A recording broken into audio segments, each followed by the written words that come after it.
வணக்கம். நான் மகேஸ்வரி சிவபாலன். நல்லா இருக்கீங்களா? சாப்பிட்டீங்களா? ஃபஸ்ட்டு சாப்பிடுங்க, சரிங்களா? சாப்பாடு நமக்கு ரொம்ப ரொம்ப முக்கியமான ஒன்று. கரெக்டாக 3 நேரமும் கரெக்டாக சாப்பிட்றணும், சரிங்களா? இப்போ நீங்கள் சாப்பிட்லன்னா போயிட்டு சாப்பிட்டு வந்துடுங்க, சரிங்களா? சாப்பாடு நமக்கு ரொம்பவே முக்கியமான ஒன்று. நம்மலாம் சின்ன பிள்ளையா இருக்கும்போது நல்ல நிறைய ஹெல்தியான உணவுகள் தான் நம்ம வீட்டில் செஞ்சு கொடுத்தாங்க. நம்ம சாப்பிட்ருக்கோம். நிறைய பேர் கிராமங்களில் இருக்கவங்க வந்து அதிகபட்சம் வந்து வீட்டில் விளையக்கூடிய பொருட்களை வச்சு தான் சாப்பாடு வந்து நிறைய சாப்பிட்ருக்காங்க. நான்லாம் சின்ன பிள்ளையா இருக்கும்போது எங்கள் வீட்டில எல்லாம் அதிகம் முருங்கைக்கீரை தான் நிறைய செய்வாங்க. இங்கேருந்து பஸ் ஏறி போய் காய்கறி எல்லாம் வாங்கிட்டு வந்தெல்லாம் செய்ய மாட்டாங்க. 10 நாளைக்கு ஒரு தடவை போவாங்க, சிட்டிக்கு போவாங்க, காய்கறி எல்லாம் வாங்கிட்டு வருவாங்க. ஒரு கிலோ தக்காளி வாங்கிட்டு வருவாங்க. அதே தான் வச்சு 10 நாள் வந்து அப்படியே ரன் பண்ணிடுவாங்க. அதிகம் முருங்கைக்கீரை, கருவேப்பிள்ளை, கீரைகள் எங்கள் வீட்டிலையே என்னெல்லாம் கிடைக்குதோ அதை வச்சு தான் செய்வாங்க. நான் நிறைய முருங்கைக்கீரை வந்து நிறைய சாப்பிட்ருக்கேன். அடிக்கடி அது செஞ்சுக்கிட்டே இருப்பாங்க. அதுபோல் கருவேப்பிலை துவையல், கருவேப்பிலை குழம்பு, கருவேப்பிலையில் என்னென்ன செய்ய முடியுமோ எல்லாம் செஞ்சுருவாங்க. அதுக்கப்புறம் தேங்காய். நான் இன்னொன்று அதிகமாக சாப்பிட்டது தேங்காய். ஏதாவது ஸ்நாக்ஸ்னால் உடனே தேங்காய் இல்லாமல் எந்த ஸ்நாக்ஸும் எங்கள் வீட்டில் இருக்காது. தேங்காயை துருவி கொஞ்சம் அரிசியை ஊற வச்சு அதில் ஒரு நாட்டு சர்க்கரையை போட்டுனாலும் கொடுத்துருவாங்க. கடையில எல்லாம் அதிகம் வாங்கி சாப்பிட்டதில்ல. எங்கள் வீட்டில் அப்படி தான் நான் வளர்ந்துருக்கேன். அதுக்கப்புறம் வாழைப்பழம் நிறையா சாப்பிட்ருக்கேன், பப்பாளி நிறையா சாப்பிட்ருக்கேன், கொய்யாப்பழம் சாப்பிட்ருக்கேன். பழங்கள் நான் அதிகம் சாப்பிட்டது இதுதான். மற்றபடி ஆப்பிளோ இல்லை மாதுளையோ அதெல்லாம் நான் சாப்பிட்டது கிடையாது சின்ன பிள்ளையில. இந்த மாதிரி உணவுகள், ஏன்னா கொய்யா மரம் எல்லா வீட்லேயும் இருக்கும். நான் ஓடி போய் பறிச்சுட்டு வந்து சாப்பிட்ருவேன். ஒரு பிஞ்சாக இருந்தால் கூட அதெல்லாம் நான் விட மாட்டேன், சாப்பிட்ருவேன். அதுபோல் தேங்காய், வீட்டை சுற்றி தென்னை மரம் இருக்கும். நிறைய தேங்காய் எல்லா சைஸ்லேயும் தேங்காய் கீழே விழுந்துகிட்டே தான் இருக்கும். அதில் அப்போ தான் தண்ணி உருவாக ஆரம்பிச்சிருக்கும். ஓடி போய் ஒரு கொட்டையை போட்டு ஒரு குச்சி எடுத்துட்டு அதில் குத்தி அதில் இருக்க தண்ணியை குடிச்சிட்டு அந்த தேங்காயெல்லாம் சாப்பிட்ருவேன். அந்த மாதிரி அப்போல்லாம் என்ன கிடைக்கும் திங்கிறதுக்கு எதுவுமே இல்லையே, ஸ்நாக்ஸ் இல்லையே. அப்படிங்கிறப்போ இதெல்லாம் ரொம்ப பெரிய விஷயமா இருக்கும். ஒரு பப்பாளி பார்த்தா ஓடி போய் பறிச்சுட்டு வந்துடுறது, அந்த மாதிரி இருந்தது. ஆனால் இப்போ அப்படி கிடையாது. இப்போ ஸ்நாக்ஸ் எல்லாம் பஞ்சமே இல்லாமல் போச்சு, எல்லாமே கிடைக்குது. அப்படி சாப்பிட்டு வளர்ந்தாலுமே என்ன மாதிரி நிறைய பேர் வந்து இருந்திருப்பீங்க. ஏன்னா எல்லா இடத்துலையுமே இது இருந்தது தான். அப்போ பெரிய சிட்டிகள் எதுவும் கிடையாது. எல்லா இடத்துலையுமே நம்ம நல்ல உணவுகள் தான் சாப்பிட்டு வளர்ந்தோம். அப்படி இருந்தும் எல்லாருக்கும் நோய்கள் வந்துக்கிட்டே இருக்குது. எல்லாருக்கும் விதவிதமாக வந்துக்கிட்டே இருக்குது. நமக்கே இப்படி இருக்குது அப்படின்னா நம்மளோட குழந்தைங்களுக்கு இன்னும் 20-30 வருஷம் கழிச்சு எப்படி இருக்க போகிறாங்கன்னு தெரில. ஏன்னா இப்போ சாப்பிட்ற உணவுகள் அவ்வளோ ஹெல்த்தியாக இல்லை. எது சாப்பிட்டாலும் கெமிக்கல், எல்லாத்துலேயும் கெமிக்கல் தான் இருக்குது. ஏன்னா அப்படி இருக்கும்போது இப்போ நான் ஏன் இதெல்லாம் சொல்ல வர்றேன் அப்படின்னா, நம்ம அப்படி சாப்பிட்டு வளர்ந்தே நமக்கு ஏதாவது ஒரு நோய் வருது. அதிகபட்சம் பெண்களுக்கு வர்றது வயிறு வலி பிரச்சனைகள் தான். இந்த வயிறு வலி பிரச்சனை வருதுன்னு சொல்லிட்டு நம்ம மாத்திரையில் ஆரம்பிக்கிறோம். ஃபஸ்ட்டு மாத்திரை போய் வாங்கி போடுறோம். ஒரு 15 வயசுலையோ 14 வயசுலையோ வயிறு வலிக்குது அப்படின்னு சொல்லிட்டு இப்போ எல்லாம் மாத்திரைகள் போடுறாங்க. இப்போ எப்படி இந்த காலம் இருக்குது அப்படின்னா, நாம் ஒரு நோய்க்கு மருந்து எடுத்துக்கிட்டோம், ஒரு மாத்திரை சாப்பிட்றோம் அப்படின்னா அந்த மாத்திரையிலேயே இன்னொரு நோய்க்கான வலியும் இருக்குது. ஒரு நோய் சரியாகுதுன்னா இன்னொரு நோய் வரதான் செய்யுது. அது அந்த மாத்திரையிலேயே இருக்க தான் செய்யுது. இது எப்படி நீ சொல்கிற அப்படின்னு வந்து என்கிட்ட கேட்பீங்க. என் வீட்டுக்காருக்கு ஒரு மாதமாக வந்து தொண்டை வலி, நல்லா சளி பிடிச்சிக்கிட்டு தொண்டை வலிக்குதுன்னு சொல்லிகிட்டே இருந்தார். பெருசாக அதை வந்து இது பண்ணிக்கல. மெடிக்கலில் போயிட்டு மாத்திரை வாங்கி போடுறது, ஒரு 2 நாள் வலிக்காமல் இருக்கும். அதுக்கப்புறம் மறுபடியும் தொண்டை வலிக்க ஆரம்பிச்சுது. அப்புறம் இவங்க வந்து ஒரு மாதமாக இருந்ததுனால கொஞ்சம் பயந்துட்டாங்க. வேறு ஏதாவது பிரச்சனையாக இருக்குமோ, கேன்சர் எதுவும் வந்திருக்குமோ அப்படின்னு சொல்லி பயந்துட்டாங்க. அதுக்கப்புறம் எங்களோட சொந்தக்காரங்க தான் ஒரு டாக்டர் இருக்காங்க. அவங்க வந்து சென்னையில் இருக்க பெரிய அரசு கல்லூரியில் வந்து டீனாக இருந்து ரிட்டையர் ஆகிட்டாங்க. அவங்க வந்து இஎன்டி ஸ்பெஷலிஸ்ட்டு. அவங்கள போயிட்டு பார்த்துட்டு வந்தாங்க. அவங்கள போய் பார்த்த பிறகு அவங்க செக் பண்ணி பார்த்துட்டு ஒன்றும் இல்லை, தொண்டையெல்லாம் வெந்து போய் புண்ணாக இருக்குது அப்படின்னு வந்து சொல்லிவிட்டு அதுக்கு மாத்திரை கொடுத்தாங்க. மாத்திரை 2 நேரத்துக்கு தான் கொடுத்தாங்க. சார் என்ன சார் இது போதுமா அப்படின்னு கேட்டதுக்கு, இது போதும் சிவபாலன், எனக்கெல்லாம் இப்போது மாத்திரை கொடுக்கவே ரொம்ப பயமாக இருக்குது. ஏன்னா வர்றவங்க அந்த ரெஃப் இருக்காங்க இல்லையா, அவங்க என்ன மாத்திரை கொண்டாந்து இது இந்த நோய்க்குன்னு சொல்லி கொடுத்துட்டு போகிறாங்க. அது அதுதான் எங்களுக்கு தெரியும். இந்த மாத்திரை கொடுங்க, உங்கள் பேஷண்ட்டுக்கு ஜுரம் சரியாயிடும் அப்படின்னு சொல்லி கொடுக்குறாங்க. அதை தான் நாங்கள் உங்களுக்கு கொடுக்குறோம். அவங்க சொல்கிறத தான் நாங்கள் செஞ்சிகிட்ருக்கோம். இப்போ நிறையவே மாறி போச்சு. இந்த மாதிரி ஒரு நோய்க்குன்னு மருந்து கொடுத்தாக்க இன்னொரு நோய் கூட வந்துடுது. அதனால் நீங்கள் மாத்திரைகள்லாம் வந்து அதிகம் சாப்பிட வேண்டாம். முடிஞ்ச அளவு நீங்கள் நல்ல ஒரு ஹெல்த்தியான உணவுகள் மூலமோ ஏதோ ஒரு வகையில் நீங்கள் சரி பண்ணிக்கோங்க. மாத்திரைகள் அதிகம் எடுக்க வேண்டாம்னு சொல்லியும் அவ்வளோ புண்ணாக இருந்தது. அவ்வளோ இதுவாக வலியோடு இருந்தும் 2 நேரத்துக்கு தான் மாத்திரை கொடுத்தாங்க. அவர் வந்து எனக்கு பயமாக இருக்குது சிவபாலன் கொடுக்கறதுக்கே அப்படின்னு சொல்லிட்டாரு. இவ்வளவுக்கும் அவர் ரிட்டையர் ஆயிட்டாரு. அவ்வளோ பெரிய இடத்துல ஒர்க் பண்ணி வந்திருக்காரு. அவருக்கு தெரியாத விஷயங்கள் எதுவுமே கிடையாது. இதெல்லாம் யோசித்து பார்க்கும்போது இருக்குமோ அப்படின்னு தான் தோணுது. ஏன்னா நமக்கு உடம்பு சரியில்லைன்னு ஒரு டைம் ஹாஸ்பிட்டல் போயிட்டோம் அப்படின்னா அதுக்கப்புறம் எதுக்காவது போய்கிட்டே தான் இருக்கும். நம்ம ஸ்டாப் பண்ணுறதே கிடையாது. இது நிறைய பேர் செய்வீங்க. அதுவும் நிறைய பேர் ரெகுலராக மாத்திரை போடுறவங்களாம் இருக்கிறீங்க. ரெகுலராக மாத்திரை போட்டுட்டு மறுபடி இது இல்லை இன்னொன்று, இது இல்லை இன்னொன்று, இது சரியாயிடுச்சு இன்னொன்று அப்படின்னு சொல்லிட்டு நம்ம போய்கிட்டே தான் இருக்கோம். நமக்கு நோய்கள் வந்துக்கிட்டே தான் இருக்குது. குறைஞ்ச பாடே இல்லை. அப்புறம் இன்னும் நிறைய பேர் பண்ணுற தப்பு, நிறைய பேர் இந்த தப்பு செய்கிறாங்க. தலைவலி அப்புறம் நிறைய பேர் பண்ணுற தப்பு, இப்போவும் நிறைய பேர் இதை பண்ணிக்கிட்டே தான் இருக்காங்க. தலைவலி வருதுன்னா உடனே ஓடி போயிட்டு அந்த 2 ரூபாய்க்கோ 3 ரூபாய்க்கோ ஒரு மாத்திரை ஒன்று விற்கிது. அதை வாங்கி பாக்ஸில் அடுக்கி வச்சுட்டு எப்பெல்லாம் தலைவலி வருதோ அப்பெல்லாம் மாத்திரை போட்டுக்கிட்டே தான் இருக்கும். அதுக்கப்புறம் அந்த தலைவலியும் நின்ன பாடில்லை. அதுக்கு வந்து அடிக்ட் ஆகிட்டு நிறைய பேர் இருக்காங்க. தலைவலிக்குது அப்படின்னா அந்த 2 ரூபாய்க்கு போயிட்டு 3 ரூபாய்க்கு போயிட்டு அந்த ஒரு மாத்திரை ஒன்று விற்கும். உங்களுக்கு நிறைய பேருக்கு தெரிஞ்சிருக்கும் அது என்ன மாத்திரை அப்படின்னு.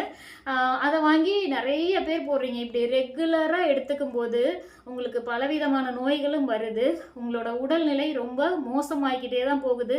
நம்ம நினைக்கிறோம் நம்ம ட்ரீட்மெண்ட் எடுக்கிறோம் சரியாயிடும் அப்படின்னு சொல்லி. ஆனால் அப்படி கிடையவே கிடையாது. இந்த காலம் பிஸ்னஸ் பண்ணக்கூடிய ஒரு காலம் தான். எல்லாமே தொழில் தான், எல்லாமே பிஸ்னஸ் தான். அப்படிங்கிறப்போ நம்மளை பற்றி யார் நினைப்பாங்க சொல்லுங்கள்? அதெல்லாம் யாரும் நினைக்கிறதெல்லாம் கிடையாது. நான் இப்போ சொல்ல வர்றது என்னன்னா, நம்ம குழந்தைங்களுக்கு முடிஞ்ச அளவு வீட்டிலையே உணவுகளை வந்து செஞ்சு கொடுக்கலாம். நிறைய நான் வந்து என்ன உணவுன்னு சொல்ல போகிறதில்ல. ஏன்னா நிறைய யூடியூப்பில் நிறைய பேர் சொல்கிறாங்க, நிறைய டாக்டர் சொல்கிறாங்க, சொல்லிக்கிட்டே தான் இருக்காங்க. அதில் எது உங்களால் பெஸ்ட்டாக உங்கள் குழந்தைங்களுக்கு செஞ்சு கொடுக்க முடியுமோ இப்போவே நிறைய பேர் என்கிட்ட சொல்கிறாங்க, எனக்கு பொன்னாங்கண்ணி கீரை கிடைக்கல, இந்த கீரை கிடைக்கல, அந்த கீரை கிடைக்கல, இதெல்லாம் எங்களுக்கு கிடைக்க மாட்டேங்குது அப்படின்னு சொல்கிறாங்க. இப்போவே கிடைக்கலன்னா இன்னும் 20 வருஷத்துக்கு அப்புறம் எப்படி கிடைக்கும்னு எனக்கு தெரியலை. அதனால இப்போவே உங்கள் குழந்தைங்களுக்கு என்னெல்லாம் கொடுக்க முடியுமோ, என்னெல்லாம் ஹெல்தியான உணவுகள், சத்தான உணவுகள் கொடுக்க முடியுமோ கொடுத்துருங்க. முடிஞ்ச அளவு நோய்கள் வராமல் பார்த்துக்கோங்க. ஏன்னா ஒரு தடவை ஹாஸ்பிட்டல் போயிட்டா அதோட நம்ம காலி, சரிங்களா? அதனால முடிஞ்ச அளவு எந்த அளவுக்கு சேஃப்டியாக இருக்க முடியுமோ, எந்த அளவுக்கு நல்ல சாப்பாடு கொடுக்க முடியுமோ, எந்த அளவுக்கு நமக்கு நோய் வராமல் பார்த்துக்க முடியுமோ அந்த அளவுக்கு வந்து பார்த்துக்கோங்க. எடுத்ததுக்கெல்லாம் வந்து ஹாஸ்பிட்டல் போகணும் அப்படிங்கிற அவசியம் கிடையாது. ஒரு வயிறு வலி வருது, லேடிஸ்க்கு ரொம்ப பெரிய பிரச்சனை வயிறு வலி தான். ஒன்று எங்கேயாவது கோயிலுக்கு போகிறோம் 2 நாள் தள்ளி போடணும், இல்லை கோயிலுக்கு போகிறோம் 2 நாள் முன்னாடியே வந்துருச்சுன்னா நல்லா இருக்கும் அப்படின்னு எல்லாத்துக்குமே மாத்திரை தான்.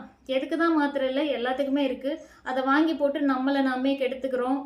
நிறைய பேருக்கு இப்போ குழந்தையின்மை அதிகமாக ஆகிப்போச்சு.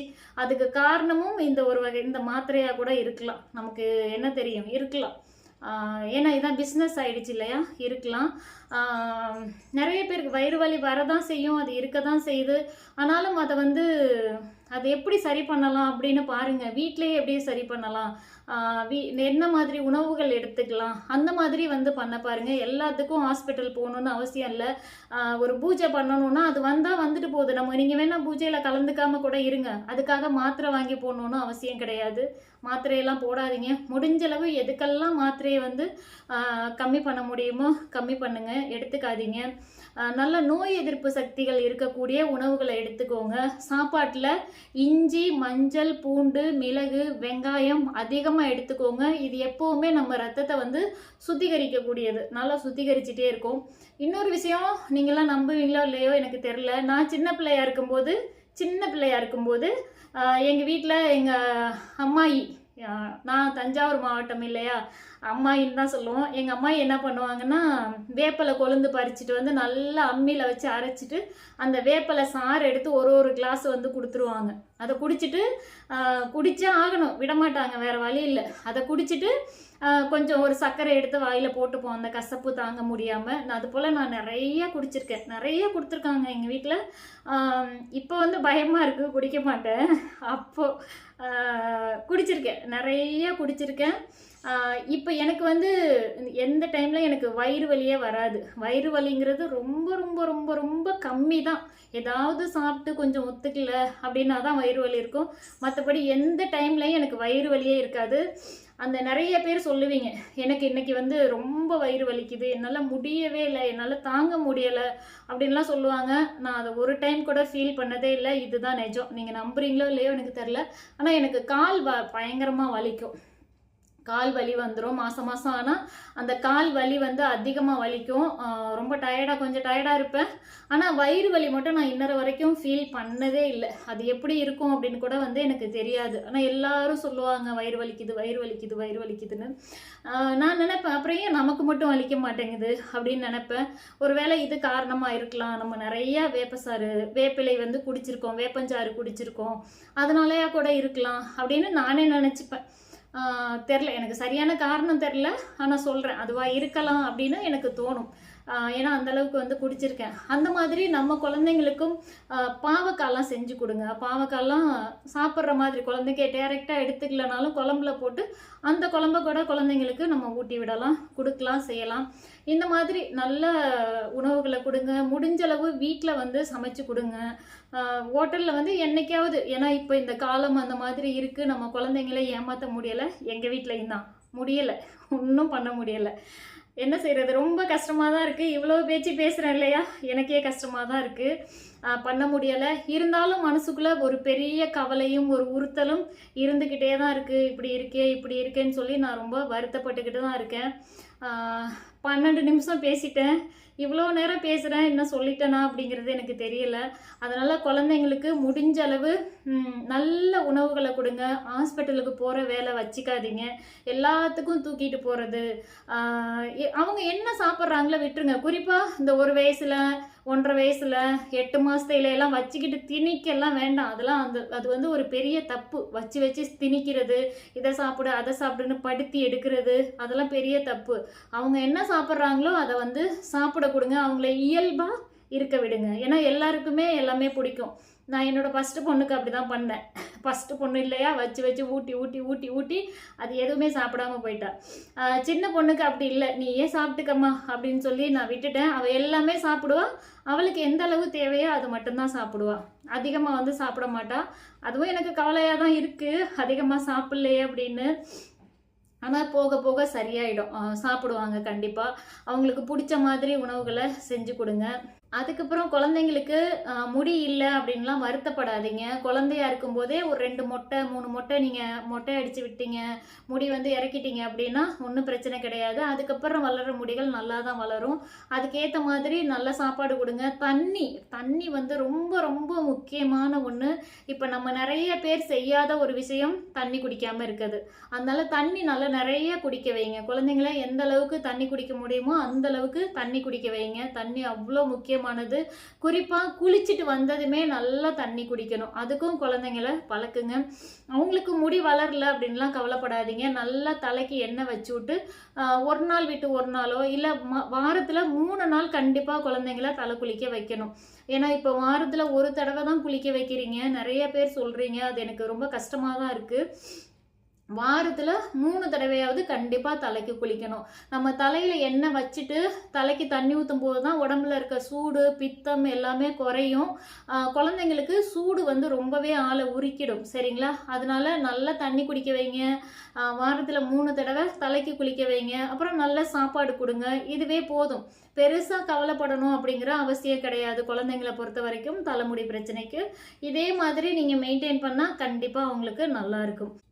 அதுக்கப்புறம் வந்து முடி ஏன் கொட்டுது? இப்போ நிறைய பேர் என் வயசில் இருக்கவங்க, எனக்கு 36 வயசாகுது, 30 வயசுல இருந்தே குழந்தை பிறந்துருச்சு அப்படின்னா முடி வந்து நிறைய கொட்டுது. ரொம்ப அப்படியே வருத்தப்படுறீங்க, அவ்வளோ கஷ்டப்படுறீங்க, அவ்வளோ ஃபீல் பண்ணுறீங்க. முடி கொட்டுது, முடி கொட்டுது, முடி கொட்டுது, நான் என்ன பண்ணுறது, எப்படி ஸ்டாப் பண்ணுறது, எனக்கு ஒரே மாதத்தையில் வந்து ரிசல்ட் கிடைக்கணும், ஒரு மாதத்தையிலே சரி பண்ணிட முடியுமா அப்படின்லாம் வந்து ரொம்ப கவலைப்படுறீங்க. இதே வந்து முடி நல்லா இருக்கும்போது எந்த கவலையுமே இல்லாமல் முடியை வந்து பராமரிக்காமல் ஏதோ ஒன்று நம்ம பண்ணிக்கிட்டு இருந்தோம், முடியை வந்து நம்ம பராமரிக்காமல் விட்டுறதுனால தான் இப்போ வந்து இவ்வளோ முடிகள் கொட்டுறது. இன்னொன்று, பெண்களுக்கு குழந்தை பிறந்த பிறகு உடம்புல எந்த சத்துமே இருக்காது. அதுவும் 2 குழந்தையெல்லாம் பிறந்துட்டா உடம்புல ஒன்றுமே இருக்காது. அந்த இள ரத்தம்னு சொல்லுவோம் இல்லையா, அது சுத்தமாக இல்லாமல் போயிடும்.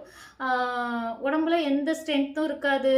அப்புறம் நமக்கு தூக்கம் இருக்காது, சரியான சாப்பாடு இருக்காது, உடம்புல சூடு அதிகமாக இருக்கும், கவலைகள் ரொம்ப அதிகமாகவே இருக்கும், ரொம்ப கவலைப்பட ஆரம்பிச்சிருவோம். இந்த மாதிரி நிறைய காரணங்கள் இருக்குது முடி கொட்டுறதுக்கு. அதுக்கப்புறம் தைராய்டு, பிசிஓடி, சுகரு, இந்த மாதிரி நிறைய பிரச்சனைகள் வருது. அதுக்காக போடக்கூடிய மாத்திரைகள், இந்த மாத்திரைகள்னால இப்போ இவ்வளோ நேரம் அதை தான் பேசணும். இந்த மாத்திரைகள் வந்து என்னெல்லாம் பண்ணுது அப்படின்னு நம்ம உடம்ப குப்பை பண்ணி வச்சிருது இந்த மாத்திரைகள், நம்ம போடக்கூடிய மாத்திரைகள். குறிப்பாக பெண்களுக்கு தான் இந்த மாதிரிலாம். அதுக்கு தான் சின்ன குழந்தையிலே நம்ம வந்து பெண் குழந்தைகளை வந்து கொஞ்சம் கவனமாக பார்த்துக்கணும். ஏன்னா பின்னாடி இந்த மாதிரி பிரச்சனைகள்லாம் வராமல் இருக்கிறதுக்கு கொஞ்சம் கவனமாக பார்த்துக்கணும். இந்த மாதிரி மாத்திரைகள் நிறைய போடுறோம். குழந்தை பிறந்த பிறகு நிறைய ஹார்மோன் சேஞ்சஸ் வந்து நிறைய இருக்கும் உடம்புல, அதனாலையும் வந்து முடி கொட்டும். இன்னொன்று வந்து முடி கொட்டி கொட்டி முளைக்கக்கூடியது தான். நீங்கள் என்ன பண்ணணும், நல்லா தலைக்கு தாராளமாக எண்ணெய் வைக்கணும், நல்லா குளிர குளிர எண்ணெய் வைக்கணும். சில பேர் சொல்லுவாங்க, எண்ணெய் செம்பருத்தி ஓம்பருத்தி எல்லாம் போட்டு தேய்ச்சாக்க முடி வளர்ந்துருமா அப்படின்னு கேட்பாங்க. அப்படி போட்டு தேய்ச்சி முடி வளரல அப்படின்னா சித்த மருத்துவம் ஒன்றுங்கிறதே இல்லை. சித்த மருத்துவம்ன்றதெல்லாம் பொய் அப்படின்ற மாதிரி ஆகி போயிடும். நம்ம உடம்புல ஸ்கின்னில் வந்து ஒரு க்ரீம் போட்டு தேய்ச்சோம் அப்படின்னா அந்த ஸ்கின் வந்து உள்ளுக்குள்ளே உறிஞ்சி நல்லா ஸ்கின்னு பிரைட்டாக வந்துடும் அப்படின்னு சொன்னால் நம்புவாங்க. அதுவே எண்ணெய் தேய்ச்சோம் அப்படின்னு சொன்னால் முடியெல்லாம் வளராது, அது உங்களுக்கு வேலையெல்லாம் செய்யாது அப்படின்னு சொல்லிடுவாங்க. என்னென்னமோ பண்ணுறாங்க. சரி, அவங்க பண்ணிட்டு போட்டோம். நம்ம நல்லா தலைக்கு குளிர குளிர எண்ணெய் வச்சு, உங்களுக்கு ரொம்ப முடி கொட்டுது, ரொம்ப ரொம்ப முடி கொட்டுதுன்னா ஒரு நாள் விட்டு ஒரு நாள் தலைக்கு குளிங்க. அப்படி இல்லைன்னா 2 நாளைக்கு ஒரு தடவை கண்டிப்பாக தலைக்கு குளிக்கணும். உங்களுக்கு முடி கொட்டினாலும் சரி, கொட்டலைனாலும் சரி, நீங்கள் சின்ன வயசாலும் 18 வயசாக இருந்தாலும் சரி, 15 வயசாக இருந்தாலும் சரி, எந்த ஏஜில் இருந்தாலும் நீங்கள் வந்து 2 நாளைக்கு ஒரு தடவை கண்டிப்பாக தலைக்கு குளிக்கணும். நல்லா எண்ணெய் வச்சு தலைக்கு குளிக்கணும். ஏன்னா அப்போ தான் உங்கள் உடம்புல இருக்க சூடு, பித்தம் இதெல்லாம் வந்து குறையும். இன்னொன்று வந்து ஒரு 30 வயசுக்கு மேலே ஆயிடுச்சு அப்படின்னாலே நம்ம வந்து எண்ணெய் வச்சுட்டு நல்லா மசாஜ் பண்ணணும். இந்த மாதிரி இப்படி நல்லா வந்து தலை ஃபுல்லாக வந்து இந்த மாதிரி இப்படி வந்து மசாஜ் பண்ணணும். இப்படி இந்த தோல் சுருங்குது பார்த்தீங்களா, இந்த மாதிரி வந்து மசாஜ் பண்ணணும். அப்படி பண்ணும்போது தான் உங்களோட முடியோட வேர்கால்கள் வந்து சுருங்காமல் இருக்கும். வயசு ஆக ஆக என்ன ஆகும்னா நமக்கு அந்த வேர்கால்கள் வந்து சுருங்கிக்கிட்டே இருக்கும். ஒவ்வொரு இதுலேயும் வந்து 3 முடி 4 முடி அந்த மாதிரி இருக்கும். அது சுருங்க சுருங்க 3 2 ஆகும், 2 1 ஆகும். அப்புறம் அந்த இடத்துல முடி முளைக்காமலே போயிடுது. அதுக்கு வந்து முக்கியமான காரணம் நமக்கு வயசு ஆகுது இல்லையா, நம்ம மனுஷனை பிறந்துட்டாலே வயசு ஆக தானே செய்யுது. அதுக்கேற்ற மாதிரி அது வந்து சுருங்கிக்கிட்டே இருக்கும். அதை தடுக்கிறதுக்கு தான் நம்ம வந்து எண்ணெய் வச்சுட்டு நல்லா மசாஜ் வந்து பண்ணும்போது நல்லாவே அந்த இடத்துக்கு ரத்த ஓட்டம் வருது. அந்த வேர்கால்கள் வந்து சுருங்காமலும் இருக்கும், நல்லா இருக்கும். இன்னொன்று வந்து நம்ம வைக்கிற எண்ணெய்கள் வந்து நல்லா ஹெல்த்தியாகவும் நல்ல ஊட்டச்சத்து உள்ளதும் இருந்தது அப்படின்னா நம்ம ஸ்கேல்பில் நல்லா ஊறிட்டு நம்ம ஸ்கேல்ப் வந்து நல்லா க்ளீனாக நல்லா ஹெல்த்தியாக இருந்தது அப்படின்னா தாராளமாக நமக்கு வந்து முடி வந்து முளைச்சி வரும். சரிங்களா? அதுக்கு தான் நான் வந்து நல்லா எண்ணெய் வச்சு ஒரு நாள் விட்டு ஒரு நாள் குளிங்க, இல்லை 2 நாளைக்கு ஒரு தடவை குளிங்க அப்படின்னு சொல்கிறது. அப்புறம் நம்மளுமே வந்து குளிச்சுட்டு வந்ததும் நல்லா தண்ணி குடிக்கணும். அதை வந்து மறக்கவே மறக்காதீங்க. அது உங்கள் உடம்புலேருந்து ஹேர்லேருந்து எல்லாத்துக்கும் ரொம்ப ரொம்ப நல்லது தண்ணி குடிக்கிறது. அதை மறக்காதீங்க. ஏன்னா தண்ணி குடிக்கிறதுனால என்ன ஆக போகுது, இவங்க என்ன சொல்கிறாங்க அப்படின்னு நிறைய பேர் நினைக்கிறீங்க. எனக்கு வாட்ஸ்அப் பண்ணுற ஒவ்வொருத்தருக்கும் 4 நிமிஷம் 5 நிமிஷம் அப்படின்னு நான் பேசி அனுப்புகிறேன். இப்படியெல்லாம் பண்ணுங்கள், இப்படியெல்லாம் செய்யுங்க அப்படின்னு சொல்லி ஒரு நாளைக்கு கிட்டத்தட்ட 300-400 பேர்கிட்ட பேசுகிறேன். பேசி பேசி வாயெல்லாம் வலிக்கும். அந்த அளவுக்கு நான் சொன்னாலும் யாரும் அதை கண்டுக்கிறது இல்லை. ஏதோ சொல்கிறாங்க, எண்ணெய் வாங்கினம்மா, 2 நாள் தேய்ச்சம்மா, அப்புறம் 1 வாரம் மறந்தம்மா, மறுபடியும் அச்சச்சோ முடி கொட்டுதே, மறுபடியும் 2 நாள் தேய்ச்சம்மா அப்படி தான் நிறைய பேர் இருக்கீங்க. அப்படி இருக்காதீங்க. உங்களோட முடிக்காக இல்லைனாலும் உங்களோட உடல்நிலைக்காகனாலும் நீங்கள் தண்ணி குடிக்கணும். 2 நாளைக்கு ஒரு தடவை தலைக்கு குளிக்கணும். டெய்லி உடம்பு குளிக்கணும். அப்புறம் சைனஸ் இருக்குது என்ன பண்ணுறது அப்படின்னு கேட்குறீங்க. சைனஸ் இருக்குது அப்படின்னா உங்களோட டாக்டரை வந்து கேளுங்க. ஏன்னா எல்லாருக்கும் ஒரே மாதிரி இருக்காது. இப்போ இந்த மாதிரி ஏதாவது பிரச்சனைகள் இருக்குன்னா, சைனஸ் இருக்கவங்க நிறைய பேர் வந்து தலைக்கு எண்ணெய் வச்சுட்டு குளிக்க தான் செய்கிறாங்க. சில பேருக்கு ஒத்துக்கிடுது, சில பேருக்கு ஒத்துக்க மாட்டேங்குது. அதனால உங்கள் சூழ்நிலை, உங்களோட உடல்நிலை அந்த நேரத்தில் எப்படி இருக்கோ அதுக்கு ஏற்ற மாதிரி பார்த்துக்கோங்க. நல்லா மெயின்டைன் பண்ணுங்கள். அப்புறம் கரெக்டாக 3 நேரம் கரெக்டாக சாப்பிடுங்க. கரெக்ட் டைமுக்கு தூங்குங்க. அது ரொம்ப முக்கியமானது. நான் அப்பையிலேருந்து இப்போ வரைக்கும் இதை சொல்லிக்கிட்டே தான் இருக்கேன். தூங்குங்க, தூங்குங்க, தூங்குங்க, தண்ணி குடிங்க, சாப்பிடுங்க அப்படின்னு செய்கிறதில்ல. ஏன்னா நம்மளோட சூழ்நிலை அந்த மாதிரி. அதையும் நான் புரிஞ்சுக்கிறேன். நிறைய பேருக்கு வந்து ரொம்ப கஷ்டமான சூழ்நிலைகள் தான். மனசில் நிறைய கவலைகள் இருக்க தான் செய்யுது. அதெல்லாம் கடந்து தான் நம்ம வந்துட்டுருக்கோம். இதெல்லாம் இருக்கும்போது தலையில் வந்து இந்த மாதிரி பிரச்சனைகள், தலைமுடி கொட்டுறது இதெல்லாம் இருக்க தான் செய்யும்.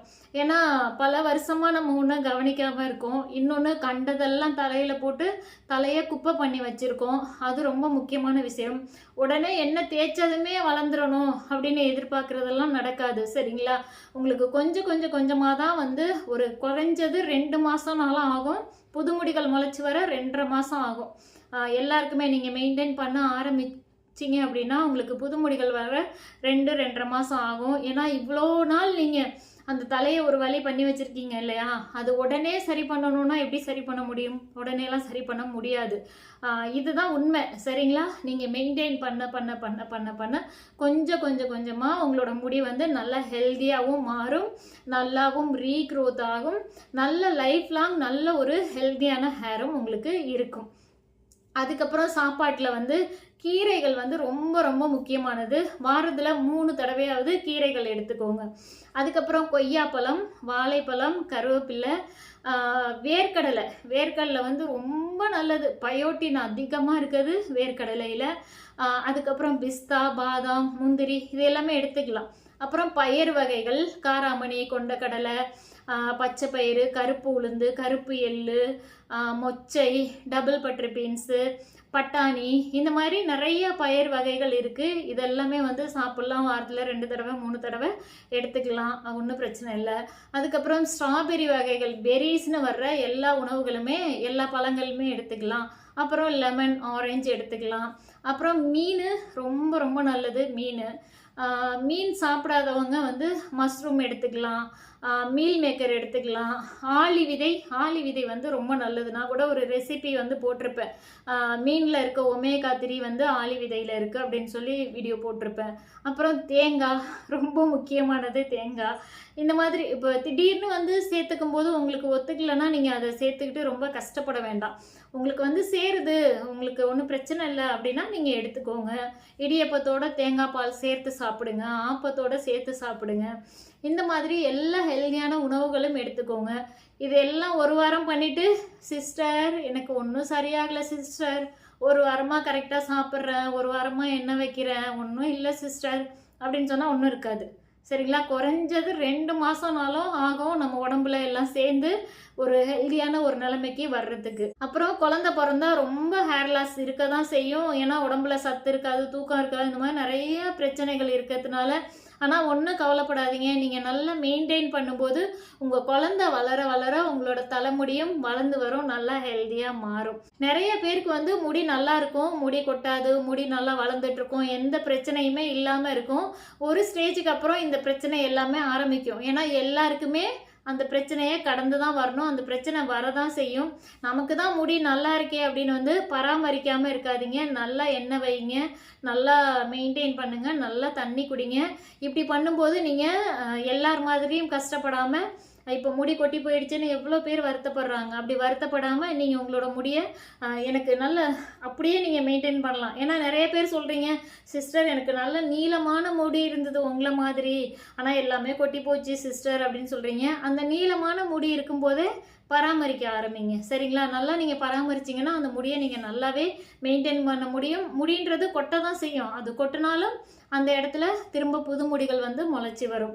அதுக்கப்புறம் வந்து கேட்குறீங்க, என்கிட்ட 3 வகையான ஹேர் ஆயில் இருக்குது. ரோஸ்மெரி ஆயில் இருக்குது அண்ட் கோகனட் மில்க் ஆயில் இருக்குது, அப்புறம் ஸ்பெஷல் ஆயில் இருக்குது. இதுக்கெல்லாம் என்ன டிஃப்ரெண்ட் அப்படின்னு வந்து கேட்குறீங்க. ரோஸ்மெரி லாவெண்டர் ஆயிலில் வந்து ரோஸ்மெரி, லாவெண்டர், கிராம்பு, ஏலக்காய், தேங்காய் பால் இதெல்லாம் சேர்த்து தான் நான் ரெடி பண்ணுறேன். ரொம்ப ரொம்ப நல்லாயிருக்கும். இப்போ நீங்கள் வந்து நிறைய பேர் வெளியில் விற்கிறாங்கல்ல, அவங்கக்கிட்ட வாங்குறீங்க இல்லையா, அவங்க ஆயிலை விட நம்மளது நல்ல குவாலிட்டியாக தான் இருக்கும். ஏன்னா நீங்கள் அந்த இன்க்ரீடியண்ட் வந்து செக் பண்ணி பார்த்தீங்க அப்படின்னா நம்ம யூஸ் பண்ணுற எல்லாமே ரொம்ப பவர்ஃபுல்லானது. ரோஸ்மெரி, லாவெண்டர், கிராம்பு, ஏலக்காய் எல்லாமே ரொம்ப நல்ல ஒரு இன்க்ரீடியண்ட் தான். ரொம்ப நல்லா இருக்கும். நிறைய பேர் வந்து அதை யூஸ் பண்ணும்போது தலைவலிக்கு வந்து ரொம்ப நல்லா இருக்குது அப்படின்னு சொன்னாங்க. ஏன்னா ஏலக்காய், கிராம்பு இருக்கிறதுனால. இது வந்து நல்ல ஒரு குவாலிட்டியான ஆயில். நீங்கள் வெளியில் வந்து 350, 380 எல்லாம் கொடுத்து வாங்குறீங்க இல்லையா, அந்த அளவுக்கு ஒரு குவாலிட்டியான ஆயில் தான் நம்ம ரோஸ்மெரி ஆயில். நான் 240க்கு கொடுக்குறேன் அப்படிங்கிறதுனால அதோட அருமை யாருக்கும் தெரிய மாட்டேங்குது.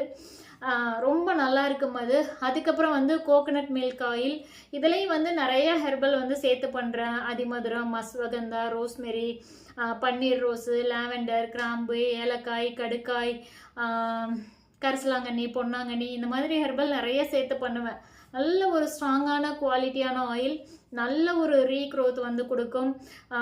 இப்போ அதுவும் வந்து நீங்கள் வெளியில் மற்ற ஆயில் வாங்குறீங்க இல்லையா, அவங்களை விட அதையும் நான் கம்மியாக தான் கொடுக்குறேன்.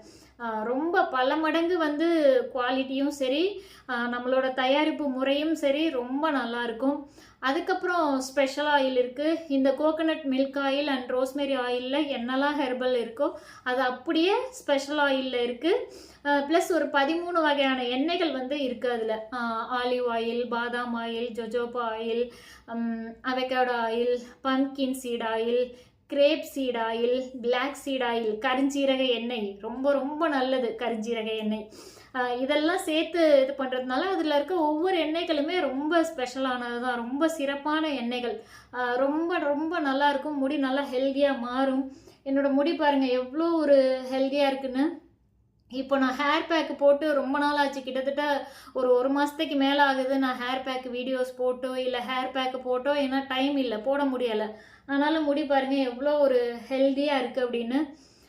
ரொம்ப நல்லாயிருக்கும். நான் வந்து 3 ஆயிலுமே தேய்ப்பேன். எனக்கு வந்து எப்போ எந்த ஆயில் வந்து தேய்க்கிற மாதிரி ஒரு வாய்ப்பு இருக்கோ அப்போது 3 ஆயிலுமே நான் யூஸ் பண்ணுவேன். ரொம்ப நல்லாயிருக்கும். இன்னொன்று, நிறைய பேர் என் பொண்ணுக்கு என்ன ஹேர் ஆயில் யூஸ் பண்ணுறேன் அப்படின்னு கேட்குறீங்க. இவ்வளோ நாள் வந்து பாப்பாவுக்கு அதிகம் கோகனட் மில்க் ஆயில் யூஸ் பண்ணேன். எப்போயாவது ஒரு சில டைம் வந்து ரோஸ்மெரி ஆயில் வந்து யூஸ் பண்ணேன். இப்போ வந்து இந்த லாஸ்ட்டாக ஒரு வீடியோ ஒன்று போட்டிருப்பேன், பாப்பா வீடியோ. அதுக்கப்புறம் வந்து இப்போது ஸ்பெஷல் ஆயில் தான் அவளுக்கு பாப்பாவுக்கு வந்து யூஸ் பண்ணிகிட்ருக்கேன். ஏன்னா எனக்கும் ஒரு ஆசை இருக்கும்ல, அதனால தான் பாப்பாவுக்கு ஸ்பெஷல் ஆயில் தான் தேய்ச்சிட்ருக்கேன். நல்லா இருக்குது, ரொம்ப நல்லா இருக்குது. நிறைய பேர் வாங்குகிறாங்க. நம்ம எந்த எண்ணெய் வாங்குகிறோம் அப்படிங்கிறது முக்கியம் கிடையாது. ஏன்னா நமக்கு தேவைக்கேற்போ, நம்ம வசதிக்கு ஏற்போ நமக்கு எப்படி முடியுதோ அதுக்கு ஏற்ற மாதிரி நம்ம ஆயில் வந்து வாங்கிக்கணும். நம்ம கஷ்டப்பட்டு காசு கூட கொடுத்து வாங்கணும் அப்படிங்கிற அவசியம் கிடையாது. நம்மளால் என்ன முடியுதோ அதை நம்ம செஞ்சுக்கலாம், சரிங்களா? ஆனால் நம்ம வாங்குகிற பொருளை கரெக்டாக யூஸ் பண்ணுறதுல தான் இருக்குது விஷயம். நீங்கள் கரெக்டாக நல்லா நான் சொன்ன மாதிரியே ஆயில் அப்ளை பண்ணிவிட்டு நல்லா ஹேர் வாஷ் பண்ணுறது, நல்லா சாப்பிட்றது, நல்லா தூங்குறது, இப்படியெல்லாம் பண்ணும்போது ரொம்ப ரொம்ப நல்லாயிருக்கும். உங்களுக்கு லைஃப் லாங் 60 வயசுக்கு மேலே ஆனாலும் 70, 80 வயசு ஆனாலும் நல்ல ஒரு ஹேர் வந்து தலையில் எப்போவுமே இருக்கும், சரிங்களா? அதுக்கப்புறம் நம்மக்கிட்ட ரோஸ்மெரி லாவெண்டர் ஆயில் இருக்குது. இல்லை, அதுக்கப்புறம் நம்மக்கிட்ட ரோஸ்மெரி லாவெண்டர் ஷாம்பு இருக்குது. ரொம்ப ரொம்ப ரொம்ப நல்லாயிருக்கும். ஏன்னா இதில் ரோஸ்மெரி, லாவெண்டர், கிராம்பு, ஏலக்காய், கடுக்காய், இப்போ வெந்தயமும் சேர்த்துருக்கேன். நல்ல நிறைய ஹெர்பல் உள்ள ஷாம்பு. ரொம்ப நல்லா இருக்கும். ஏன்னா என்கிட்ட சில பேர் சொல்கிறது, சிஸ்டர் உங்கள் ஷாம்பு முடிஞ்சிருச்சு, ஒரு வாரமாக வேறு ஷாம்பு யூஸ் பண்ணுறேன், முடி ரொம்ப கொட்ட ஆரம்பிச்சிருச்சு அப்படின்னு வந்து சொல்கிறாங்க. அந்தளவுக்கு நம்மளோட ஷாம்பு வந்து ரொம்ப நல்லாயிருக்கும். 200 ml வாங்குறவங்க அடுத்து 500 ml தான் வாங்குவாங்க. அந்தளவுக்கு நம்மளோட ஷாம்பு வந்து அவ்வளோ சூப்பராக இருக்குது, நல்லாயிருக்கும். அடுத்து இன்னொன்று நான் சொல்கிறது வந்து கடுக்காய் வெந்தய மிக்ஸ் வந்து நான் சொல்கிறேன். அது வந்து நிறைய பேர் சரியாக புரிஞ்சிக்க மாட்டேங்கிறீங்க. ஏன்னா கடுக்காய் வெந்தயம் வந்து அவ்வளோ நல்லது உடம்புக்கு, நல்ல நோய் எதிர்ப்பு சக்தி. இதை வந்து நம்ம டெய்லி ஒரு டீ காஃபிக்கு பதில் இதை டெய்லி எடுத்துக்கும் போது நமக்கு நிறைய நோய்கள் வந்து உடம்புல வராது. இது எப்படி ரெடி பண்ணுறதுன்னு நானே வீடியோ போட்டிருக்கேன். அதை பார்த்து தயவு செஞ்சு ரெடி பண்ணி டெய்லி வந்து சாப்பிடுங்க. டெய்லி ஒரு நேரம் எடுத்துக்கிட்டா கூட போதும். ஆனால் ரெகுலராக எடுத்துக்கும் போது நிறைய நோய்கள் வந்து வராமல் இருக்கும். நிறைய மாத்திரைகள் நம்ம போடாமல் தவிர்த்துக்கலாம். நிறைய மாத்திரைகளை எடுக்க வேண்டிய அவசியம் இருக்காது இதை எடுத்துக்கும் போது. ஏன்னா எல்லாம் என்ன நினைக்கிறீங்க அப்படின்னா, இதை வந்து நம்ம எதுக்கு சாப்பிடணும், இது வந்து எதை சரி பண்ணும் அப்படின்னு நினைக்கிறீங்க. ஆனால் இது சரி பண்ணும் அப்படிங்கிறத நம்ம யோசிக்கிறதை விட இது நிறைய வராமல் தடுக்கும், நிறைய நோய்களை வந்து நமக்கு வரவிடாமல் தடுக்கும் அப்படிங்கிறது தான் இதில் ரொம்ப முக்கியமான விஷயம். நிறைய பேர் நான் நிறைய சொல்லும்போது கிண்டல் பண்ணுறீங்க. முளைக்கட்டிய வெந்தயம் எப்படி சாப்பிடணும்னு ஒரு வீடியோ போட்டிருந்தேன். கசக்கும் அப்படின்ற மாதிரிலாம் சொல்கிறீங்க. கசப்பு இருக்க தான் செய்யும். கசந்தாதான் வாழ்க்கை இனிப்பாக இருக்கும். சரிங்களா? மாத்திரையும் கசக்க தானே செய்யுது, வாங்கி போட தானே செய்கிறோம்.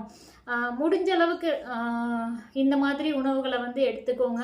அதில் இந்த கடுக்காய் வெந்தய பவுடர் வந்து ரொம்ப நல்லா இருக்கும். இதை வந்து ரெகுலராக எடுத்துக்கிறவங்களுக்கு அதோட அருமை வந்து தெரியுது. சில பேர் வாங்கி வச்சுட்டு ஒரு 2 நாள் குடிக்கிறீங்க, 2 நாள் குடிக்க மாட்டேங்கிறீங்க. அப்படி இருக்காதீங்க. அதை கரெக்டாக எடுத்துக்கோங்க. ஏன்னா அது நிறையா நோய்கள் உங்களுக்கு வராமல் கண்ட்ரோல் பண்ணும். தலைமுடிக்கும் நல்லது, உடம்புக்கும் நல்லது. நிறைய விஷயங்கள் அதில் இருக்குது. இப்போவே வீடியோ ரொம்ப பெருசாக போயிடுச்சு. ஆனால் ரொம்ப ரொம்ப நல்லது கடுக்காய் பவுடர். அது யாரும் சரியாக புரிஞ்சிக்கலையே அப்படிங்கிற வருத்தம் எனக்கு ரொம்பவே இருக்குது. ஏன்னா என்கிட்ட வாங்க முடியலைன்னா நீங்களே ரெடி பண்ணி சாப்பிடுங்க அப்படின்னு நான் வீடியோ போட்டிருக்கேன். நீங்களே கொஞ்சம் கொஞ்சமாக ரெடி பண்ணி சாப்பிடுங்க. நல்லா ஹெல்த்தியாக இருங்க. ஃபஸ்ட்டு முக்கியத்துவம் வந்து உணவுக்கு கொடுங்க. சரிங்களா? அதுக்கப்புறம் நல்லா மெயின்டைன் பண்ணுங்கள். உங்களை நீங்கள் நல்லா பார்த்துக்கோங்க. கவலைப்பட்டுட்டே இருக்காதீங்க. குழந்தைங்களோட நல்லா விளையாடுங்க, ஜாலியாக இருங்க. நமக்கு இருக்கிறது ஒரு லைஃப் தான். கவலைப்பட்டுட்டு நம்ம ஒன்றுமே பண்ண போகிறது கிடையாது. எல்லா கவலையுமே ஒரு நாள் மாறி மறந்து போயிடும் நமக்கு. சரிங்களா? அதனால அதை நினச்சி என்ன பண்ண போகிறோம்? நினைக்காம இருக்க முடியாது தான். இருந்தாலும் முயற்சி பண்ணுங்கள். குழந்தைங்க கூட நல்லா விளையாடுங்க. என்கிட்ட ஒருத்தவங்க சொன்னாங்க, எனக்கு ரொம்ப வருஷமாக குழந்தை இல்லை சிஸ்டர், இப்போ ஒரு குழந்தை இருக்கா, அவள் கூட என்னால் வந்து டைம் வந்து ஸ்பெண்ட் பண்ண முடியலை, அவள் கூட சந்தோஷமாக இருக்க முடியலை. ஏன்னா எனக்கு அவ்வளோ முடி கொட்டுது, என் முடியெல்லாம் கொட்டி போச்சு, எனக்கு ரொம்ப கவலையாக இருக்குது, இதே ஸ்ட்ரெஸ்ஸில் தான் இருக்கேன், நான் என்னால் முடியலை அப்படின்னு வந்து சொன்னாங்க. எவ்வளோ பெரிய ஒரு விஷயம் அவங்க குழந்தை, அதை வந்து அவங்க கூட சந்தோஷமாக இருக்க முடியலைங்கிற அளவுக்கு அவங்க வந்து ஃபீல் பண்ணுறாங்க. ரொம்ப ஸ்ட்ரெஸ்ஸோடு இருக்காங்க. அதுவே மேலும் மேலும் மேலும் வந்து அவங்களுக்கு முடி கொட்ட வைக்குது. எல்லாருக்குமே, நிறைய பேருக்கு குழந்தைங்க கூட ஸ்பெண்ட் பண்ணுறதில்ல, விளையாடுறதில்ல, நம்ம சந்தோஷமாக இருக்கிறதில்ல. ஏதோ பொழுதுக்கும் ஃபோனில் தள்ளி தள்ளி தள்ளி தள்ளி எதையோ ஒன்று பார்க்குறோம். அதையும் வந்து இன்ட்ரெஸ்டாக பார்க்குறோமா? கிடையாது. ஏதோ கடமைக்கு தள்ளிக்கிட்டே உட்காந்துருக்கோம் ஃபோனில், அவ்வளோதான். மற்றபடி நல்ல ஒரு எப்படி சொல்கிறது, ஒரு உள் உணர்ச்சியோடு நம்ம சந்தோஷமாக இருக்கிறது கிடையாது. உள்ளம் மகிழ்தல் அப்படின்னு சொல்லுவாங்க இல்லையா? சொல்ல தெரில. அந்த மாதிரி நல்ல ஒரு சந்தோஷத்தோடு இருக்கிறது இல்லை. அந்த மாதிரி உங்களை நீங்கள் தான் பார்த்துக்கணும். சரிங்களா? நீங்கள் தான் உங்களுக்கான சந்தோஷத்தை ஏற்படுத்திக்கணும். அந்த மாதிரி சந்தோஷமாக இருங்க, விளையாடுங்க, கவலைகளை மறங்க. நல்லா பார்த்துக்கோங்க. உங்களுக்கு நீங்கள் ஃபஸ்ட்டு முக்கியத்துவம் கொடுங்க, அடுத்து குழந்தைங்களுக்கு கொடுங்க, எல்லாரையும் பார்த்துக்கோங்க, நீங்களும் நல்லா இருங்க. சரிங்களா? ரொம்ப நிறையா ஏதோ பேசிட்டேன். எப்படி பேசியிருக்கேன்னு தெரில. என்னை நேசிக்கிற நிறைய பேர் இருக்கீங்க. கண்டிப்பாக கேட்பீங்க, எடுத்துப்பீங்க. வணக்கம்.